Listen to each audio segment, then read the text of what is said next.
ಕೆಳಗೆ ಬಿದ್ರೆ ಕಾಲ್ಗೆ ಪೆಟ್ಟು ಆಗ್ತಾವೆ.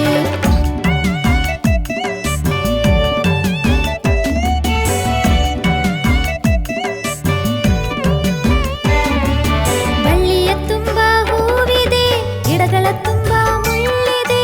ಬಳ್ಳಿಯ ತುಂಬ ಹೂವಿದೆ, ಗಿಡಗಳ ತುಂಬ ಮುಳ್ಳಿದೆ. ಆಡು ಮರಿ ಸುಮ್ಮನೆ ಜಿಗಿದು ಓಡ್ಬೇಡ. ಆಡು ಮರಿ ಸುಮ್ಮನೆ ಜಿಗಿದು ಓಡ್ಬೇಡ. ಆಡು ಮರಿ ಸುಮ್ಮನೆ ಜಿಗಿದು ಓಡ್ಬೇಡ. ಹೀಗೆ ಓಡಿ ಕೆಳಗೆ ಬಿದ್ರೆ ಕಾಲ್ಗೆ ಪೆಟ್ಟು